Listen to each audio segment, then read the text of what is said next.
ఓం నమః శివాయ. ఓం నమో నారాయణాయ. కర్మ నివారణ నరదృష్టి నివారణ కాళభైరవాయ నమో నమః. ఓం కాళకాలాయ విద్మహే కాళాతీతాయ ధీమహి తన్నో కాళభైరవ ప్రచోదయాత్. హరి ఓం. మా ఛానల్కి స్వాగతం. చూస్తున్న వీక్షకులకు, ప్రేక్షకులకు, ప్రియ కాళభైరవ భగవద్బంధులకి స్వాగతం పలుకుతూ మమ్మల్ని ఎంతగానో ఆదరిస్తూ ఉండబడినటువంటి ప్రియ సోదరీమణులకు, జ్యోతిష్య అభిమానులకు అందరికీ కూడా ముందస్తుగా కార్తీక మాస అమావాస్య మాస శివరాత్రి శుభాకాంక్షలు. అలాగనే కాళభైరవ జయంతి ఆశీస్సుల చేత అందరికీ నిండు నూరేళ్ల ఆయురారోగ్యాలను ప్రసాదించాలని, ఎవరికి ఎలాంటి ఆర్థిక, విద్య, ఉద్యోగ, వివాహ, వ్యాపార సంబంధిత దోషాలను తొలగించి నిత్య ఐశ్వర్యాన్ని, ఆనందాన్ని ప్రసాదించాలని మనసారా కోరుకుందాం. 16/11/2025 నుండి 30/11/2025 వరకు పుట్టినటువంటి వారందరికీ ముందస్తుగా జన్మదిన శుభాకాంక్షలు. ద్వాదశ రాశుల్లో గ్రహ గమనాల్ని వీక్షింపచేద్దాం. కర్కాటక రాశిలో దేవగురు బృహస్పతి సంచార స్థితి, సింహరాశిలో కేతు సంచార స్థితి, తులారాశిలో శుక్ర సంచార స్థితి స్వక్షత్రకారకుడు, వృశ్చిక రాశిలో రవి భగవానుడు మరియు కుజుడు స్వక్షత్రకారకుడు మరియు బుధుడు కూడా అక్కడే సంచార స్థితి, త్రిగ్రహ సంచార స్థితితో ద్వాదశ రాశుల్లో గ్రహ గమనాలు ఈ విధంగా ఉన్నాయి.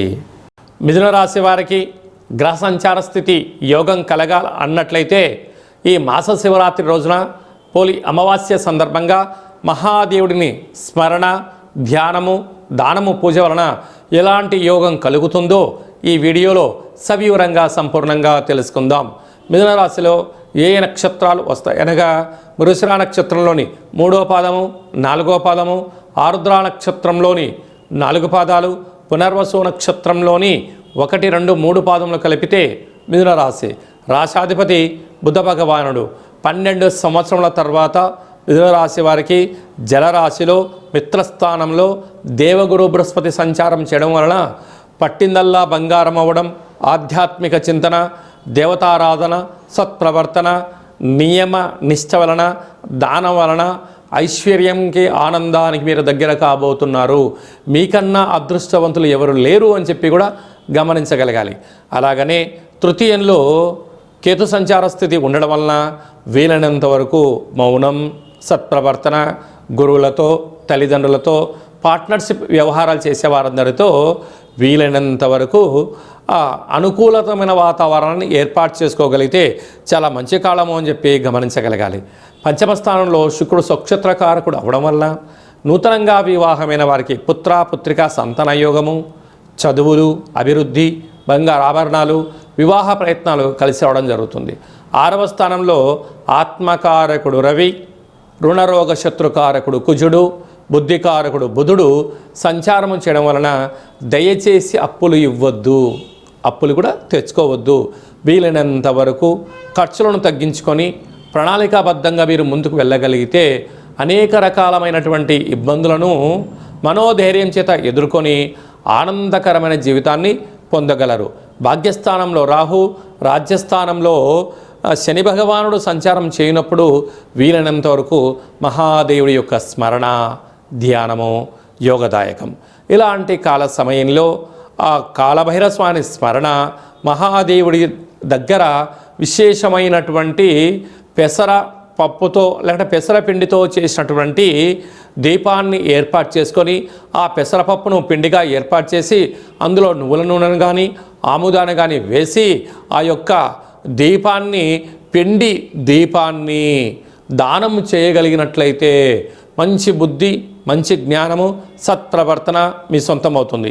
అలాగనే మార్కెటింగ్ రంగంలో ఉండబడిన వారు, అలాగనే అనేక రకాలమైనటువంటి పనులు చేసేటువంటి వారు, రియల్ ఎస్టేట్ వ్యాపారస్తులు, ఆధ్యాత్మిక చింతన, వ్యవసాయ సోదరీమణులకు, మీడియేటర్ రంగంలో ఉండబడిన వారికి ఇది చాలా సువర్ణ అవకాశం అని చెప్పి గమనించాలి. నవంబర్ మాసంలో ముఖ్యమైన పండుగల గురించి క్లుప్తంగా సవివరంగా సంపూర్ణంగా తెలుసుకుందాం.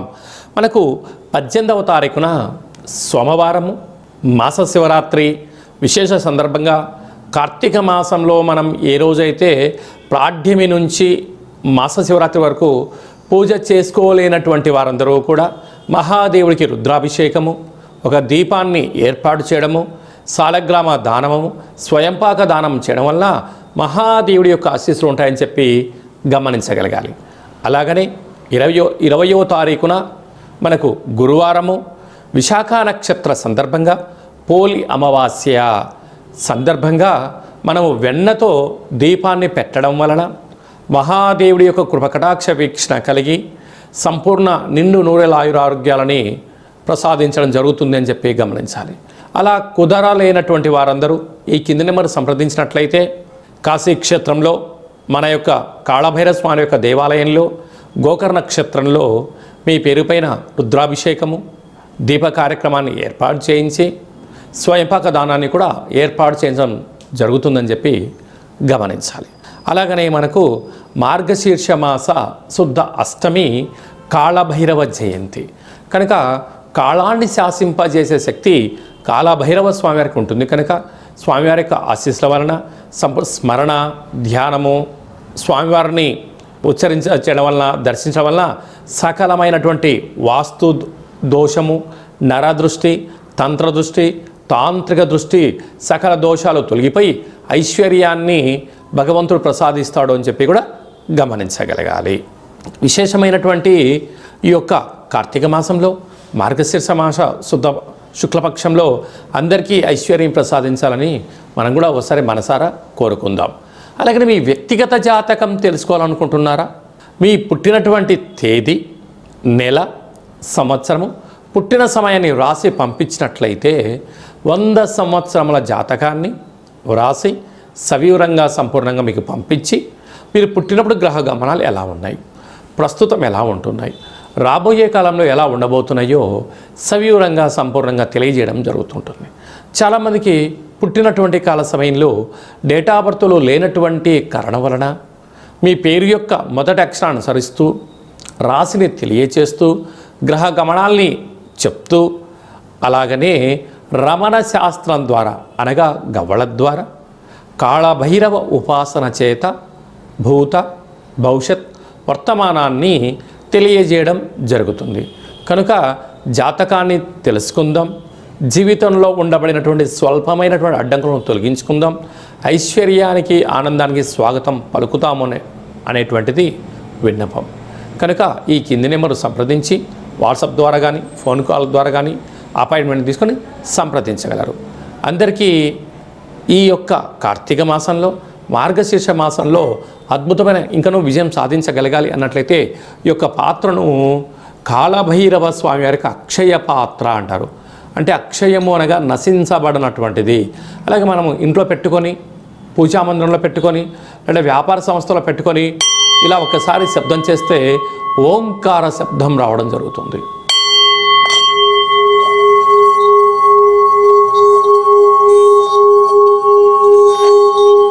ఓం కాళభైరవాయ నమః, ఓం కాళభైరవాయ నమః, ఓం కాళభైరవాయ నమః అనే మంత్రాన్ని ఉచ్చరింపచేస్తూ 12 సార్లు అలా తిప్పడం వలన సంపూర్ణమైనటువంటి గృహంలో ఉండబడినటువంటి జాతకంలో ఉండబడిన దోషము, వాస్తు దృష్టి, సకల దోషాలు తొలగి ఐశ్వర్యం కలుగుతుందని చెప్పి గమనించగలగాలి. అందరికీ శుభం, జయం, ఐశ్వర్యం, ఆనందాన్ని ప్రసాదించాలని మనం కూడా మనసారా మహాదేవుని కోరుకుందాం. నమస్తే అస్తు భగవన్ విశ్వేశ్వరాయ మహాదేవాయ త్రయంబకాయ త్రిపురాంతకాయ త్రికాగ్నికాలాయ కాలాగ్నిరుద్రాయ నీలకంఠాయ మృత్యుంజయాయ సర్వేశ్వరాయ సదాశివాయ శ్రీమన్మన్మహాదేవాయ నమో నమః. హరి ఓం. మహాదేవుడి యొక్క ఆశీస్సుల వల్ల నిండు నూరేళ్ల ఆయురారోగ్యాలని ఐశ్వర్యాన్ని ప్రసాదించాలని మనసారా కోరుకుందాం. శతమానం భవతు శతాయు పురుష సతేంద్రియ ఆయుష్యేవేంద్రియే ప్రతిష్టతి ధనం ధాన్యం బహుపుత్రలాభం శత సంవత్సరం దీర్ఘమాయు సర్వే జనా సుఖినో భవంతు లోకా సమస్తా సుఖినో భవంతు సర్వం కాళభైరవ దేవతార్పణమస్తు. హరి ఓం. ఈ వీడియో మీకు నచ్చినట్టయితే లైక్ చేయండి, షేర్ చేయండి. ఆధ్యాత్మిక భక్తి సమాచారాన్ని భగవద్బంధులకు, మిత్రులకు, స్నేహితులకు చేరవేయండి. హిందూ ధర్మాన్ని కాపాడండి.